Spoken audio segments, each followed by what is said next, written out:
दोस्तों, हमारे आध्यात्मिक चैनल आनंद मंत्रा में आप सभी का स्वागत है। कुछ आध्यात्मिक कहानियां जो हमारे जीवन की दिशा बदल सकती हैं। आज हम प्रशांत जी के पास आए हैं, जिन्होंने अपना अध्ययन बीएचयू से किया हुआ है, अध्यात्म के बहुत बड़े ज्ञाता हैं और इनकी रचनाएं भी कई सारी जो लोगों को प्रेरित करती हैं। हम यहाँ पर इस प्रकृति, जो आपको ये दृश्य दिखाई दे रहा है, ये जो प्रकृति का माहौल है, मैं आज प्रशांत जी से कुछ ऐसी आध्यात्मिक कहानियाँ सुनवाऊंगा। हो सकता है कि आपकी जीवन की दिशा बदल दे। नमस्कार कृष्णा जी, और कैसे हैं आप? ठीक है, बिल्कुल ठीक है। हाँ, नहीं, इस समय का माहौल भी देखिए, जब से ये कोरोना आया है ना जी, तो लोगों के मन में इतनी व्याधियाँ और इतनी एक डिप्रेशन का जो माहौल चल रहा है इस समय। आप देखिए, पेपरों में पढ़िए, हर दिन कोई ना कोई सुसाइड कर रहा है और चारों तरफ का माहौल एकदम बहुत बदला हुआ है।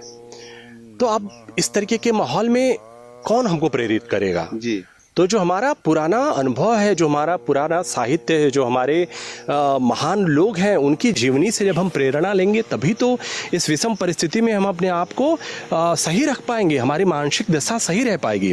तो ऐसे बहुत सारे प्रसंग हैं जो हम लोग बैठते हैं ज्ञानियों के साथ, गुरुओं के साथ बैठते हैं तो उनसे सुनने को मिलता है। तो मैं आपके चैनल के माध्यम से बाकी सारे श्रोताओं को, सारे दर्शकों को बताना चाहता हूँ कि देखिए, परिस्थितियाँ जैसी भी हैं वो तो रहेंगी ही। परिस्थितियाँ बदलने की हमारे अंदर कुव्वत नहीं है, लेकिन हम अपने आप को बदल सकते हैं, अपनी मनोदशा को, अपने दिमाग को बदल सकते हैं। तो एक बार क्या हुआ कि एक साधु महाराज थे और वो सवेरे टहलने जाया करते थे। तो समुद्र के किनारे उनका आश्रम था, तो सुबह के समय वो टहलने के लिए निकले। तो सुबह गए तो एक व्यक्ति अकेला, दूर दूर तक कोई नहीं था, वो समुद्र के किनारे एकटक समुद्र को निहारता हुआ और वहाँ पे खड़ा था। तो साधु जी को लगा कि ठीक है, खड़ा होगा, प्रकृति का आनंद ले रहा है। चले गए। दोपहर में फिर वापस आए तो इत्तेफाक से वो आदमी वहीं पर खड़ा था। तो उनके मन में कौतूहल हुआ, अरे सवेरे भी इसको देखे, फिर ये दोपहर में भी वहीं पे खड़ा है। फिर उन्हें लगा कि ये भी इत्तेफाक होगा, चलो आगे बढ़ते हैं। शाम को समय फिर किसी काम से वो उसी रास्ते से वापस आए। तो कृष्णा जी वहाँ पर जब उन्होंने देखा कि वो आदमी वहीं खड़ा है तो उनको थोड़ी बेचैनी हुई कि ऐसा तो नहीं कि कुछ उसके मन में कुछ गलत चल रहा हो, कहीं ऐसा तो नहीं सुसाइड करने के लिए खड़ा हो और मौके की तलाश में हो। तो उन्होंने कहा कि इससे बात करते हैं, हो सकता है बात करने से उसकी मन की स्थिति बदल जाए। तो उसके पास गए, पूछे कि अरे भाई, मैं आपको सवेरे से देख रहा हूँ कि आप समुद्र के किनारे एकटक लगाए निहारते हुए खड़े हैं, कुछ प्रॉब्लम है क्या, कुछ समस्या है क्या? तो बोला, बड़े अटपटे मन से जवाब दिया, नहीं नहीं, ऐसा क्यों लग रहा है, हम तो बस खड़े हैं और नहाने आए हैं। तो साधु महाराज को बड़ी हंसी आई, कहे कि अरे भाई, जब आप नहाने आए हैं तो नहा लीजिए, फिर खड़े क्यों हैं आप? हमको तो लगा कि कोई और विषय है। तो बोला, नहीं नहीं, हम नहाने तो आए हैं, लेकिन आप ध्यान से देखिए, आप अगर देख पा रहे हैं तो ये समुद्र में आप लहरें देख रहे हैं, आ रही हैं लहरें आती हुई। मैं इंतज़ार कर रहा हूँ कि लहरें रुक जाएं तो फिर मैं नहा लूँ। तो कृष्णा जी, बड़ी हंसी वाली बात हो गई कि अब समुद्र है तो लहरें तो आएंगी ही आएंगी। तो इसी तरीके से जो हमारा जीवन है ना, इस जीवन में भी ये जो सुख दुख की लहरें हैं ये ऐसे ही आती रहेंगी।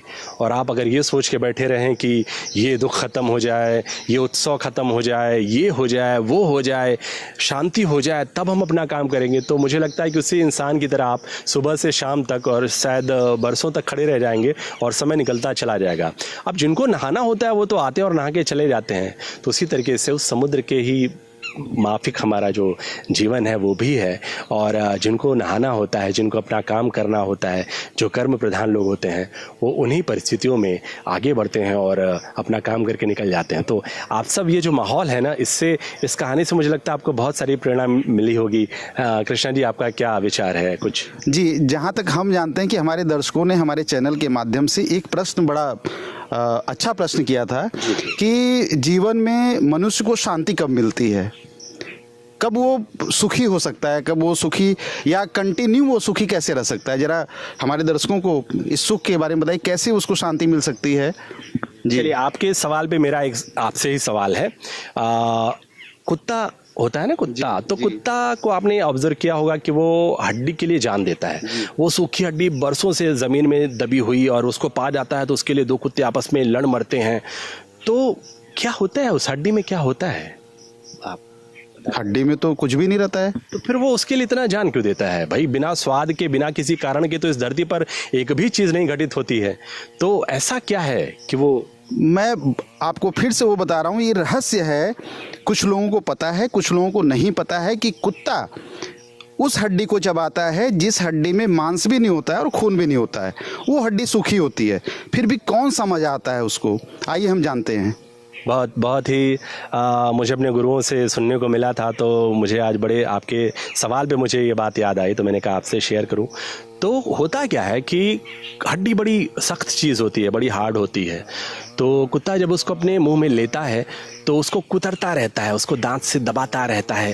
तो उसके जो मसूड़े होते हैं ना, वो कोमल होते हैं हड्डी की तुलना में।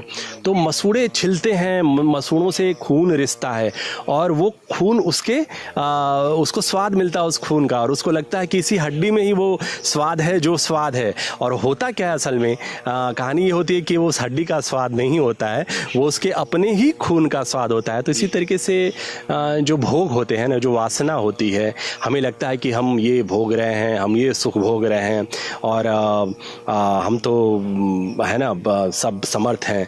होता उल्टा है उसका कि भोग हमें भोगता है, हम भोगों को नहीं भोगते हैं। और जब तक ये हम समझ पाते हैं तब तक बात बहुत आगे निकल चुकी होती है। तो कहने का मतलब है जीवन को प्रकृति के साथ जिए, और जितना आप आडंबर में, जितने आप भोग में, जितने आप विलास में डूबते चले जाएंगे तो आप धीरे धीरे इसी तरीके से भावशून्य होते जाएंगे। और ये जो डिप्रेशन होता है ना, ये उन्हीं लोगों के साथ ज़्यादा होता है जो भोगों में लिप्त होते हैं। और अचानक से अगर उन भोगों को उनसे हटा लिया जाए, दूर कर दिया जाए, तो वो परेशान हो जाते हैं, बिखर जाते हैं, छटपटाने लगते हैं। और उस परिस्थिति में उनके सामने और कोई ऑप्शन नहीं होता और वो इस तरीके के कृत्य करते हैं। तो मुझे लगता है कि इस घटना से भी हमारे श्रोताओं को, हमारे दर्शकों को बहुत कुछ सीखने को मिला होगा। और एक और आखिरी छोटी सी कहानी मुझे याद है, मेरे गुरुओं ने मुझे सुनाया था और इस मौके पर बहुत ही उपयुक्त है कहना, कि एक गुरु जी थे और वो आश्रम में रहते थे। तो उनकी उम्र हो गई और ये लगा उन्हें कि कभी भी हम सिधार सकते हैं, स्वर्ग सिधार सकते हैं। तो अपने शिष्यों में जो बेस्ट हो उनमें से किसी को चूज़ करके, चयन करके उसको अपना उत्तराधिकारी बना दें। तो उन्होंने तीनों को बुलाया और एक एक फल दिया और बोला कि इसको ऐसी जगह पर जाके खाओ जहां पर कोई तुम्हें देखे ना जी। तो अब शिष्य तो भाई शिष्य, अब आदेश का पालन करना ही था। तीनों चले गए। तो पहला वाला अपने कमरे में गया और देखा कि कमरा बंद कर लेंगे तो कोई नहीं देखेगा। कमरा बंद किया और वहाँ पर फल खाया और सबसे पहले गुरुजी के सामने आ गया, देखिए गुरुजी हम आपके सबसे योग्य शिष्य हैं, सबसे पहले आपकी आज्ञा का पालन हमने किया। गुरुजी बोले, मुस्कुराए, क्या अच्छा ठीक है और लोगों को आने दो। दूसरा गया अपने कमरे में तो देखा कि अरे ये तो सुराख है दरवाजे में, कोई देख सकता है। तो फिर वो घने जंगल में गया और वहाँ पे देखा कि कोई नहीं देख रहा है आसपास में, तो वहाँ पर उसने वो फल खाया और वो पहुँच गया। तो गुरुजी से बोला, ठीक है गुरुजी, देखिए फिर भी हम दूसरे नंबर पर हैं, सबसे पीछे नहीं। गुरुजी बोला, ठीक है तीसरे को आने दो। तीसरा, दोपहर हो गई, शाम हो गई, रात होने वाली आई। तो फिर वो आया रोते हुए वो फल लेके कि गुरुजी बहुत क्षमा प्रार्थी हैं और ये फल हम खा नहीं पाए, आपको जो दंड देना हो दे लीजिए। लेकिन तो गुरुजी बोले, हाँ ठीक है नहीं खा पाए, लेकिन क्यों नहीं खा पाए, ये दोनों तो खा के चले आए, इतना क्या मुश्किल था। तो वो बोला कि गुरुजी जब हम फल खाने के लिए उसको अपने मुंह के पास ले आते थे तो आपकी एक बात मुझे याद आ जाती थी कि आपने बोला था एक बार कि ईश्वर है वो हर जगह देखता है। आपने कहा था जहाँ पर कोई नहीं देखता हो। तो अगर ईश्वर देख रहा है तब तो फिर आपकी बात मिथ्या हो जाती कि जहाँ पर कोई नहीं देख रहा हो। तो मैं जितनी बार भी प्रयास करता था मुझे आपकी बात याद आ जाती थी कि ईश्वर तो हर जगह देख रहा था। उसी तरीके से हमारे जीवन में भी ईश्वर हर जगह, हर समय, हर पल हमें देख रहा है। अब ये हम होते हैं जो महसूस करते हैं कि चलो कोई नहीं देख रहा है, चलो किसी का सामान चुरा लो, किसी का समय चुरा लो, किसी की है ना किसी के साथ। तो ये हमें लगता है, लेकिन विश्वास मानिए जो ये मूल मंत्र लेकर जीवन में आगे बढ़ते हैं कि ईश्वर हर जगह देख रहा है, वो कभी कोई गलत काम कर ही नहीं सकता। और जो गलत काम नहीं करता है उसको कभी डिप्रेशन नहीं होता, उसको कभी सुसाइड नहीं करना होता है। तो मुझे लगता है कि आज के लिए कृष्णा जी इतना बहुत ज्ञान काफ़ी है। आप आते रहिएगा हमारे पास और जब भी आपके पास समय हो, मुझे बहुत अच्छा लगता है आपके इस चैनल के माध्यम से अपनी बातें कहने का। और आज के लिए इतना ही, ये मेरे पूजा का समय हो रहा है, तो फिर ज़रूर मिलेंगे अगले बार। तो बहुत बहुत धन्यवाद आपका। नमो नारायणी।